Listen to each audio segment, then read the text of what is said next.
பாங்கு குறித்த ஒரே ஒரு செய்தி கடைசியா ஸல்லல்லாஹு அலைஹி வஸல்லம் சொன்னாங்க, பாங்கு சொல்றதுல ஒரு சிறப்பு என்னன்னு மட்டும் தெரிஞ்சா லவ் யஅலமு الناس ما في النداء والصف الأول لاستقاموا عليه.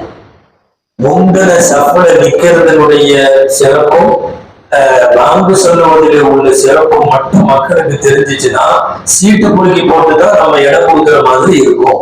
அந்த அளவுக்கு போட்டி வந்துடும். நான் பாங்கு சொல்றேன், நீ பாங்கு சொல்ற.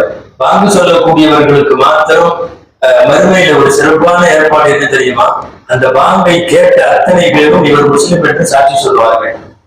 நம்மெல்லாம் முஸ்லிம் எத்தனை பேர் வந்து சாட்சி சொல்லுவாங்கன்னு தெரியாது. நமக்கு தெரிஞ்சவங்க யாராவது சொல்லுவாங்க. பாங்கு ஒழிப்பவரை அந்த பாங்கு கேட்கிற தொலைதூரம் வரை. அப்போ பாங்குல உள்ள சிறப்பு மட்டும் தெரிஞ்சுன்னா நானும் நீண்டு எல்லாம் வந்துருவாங்க. சீட்டு குலுக்கி போட்டுதான் இடம் கொடுக்குற மாதிரி, அவங்களுக்கு போட்டா கொடுக்குற மாதிரி வந்துடும் அப்படின்னு சொன்னாங்க நபி ஸல்லல்லாஹு அலைஹி வஸல்லம் அவர்கள்.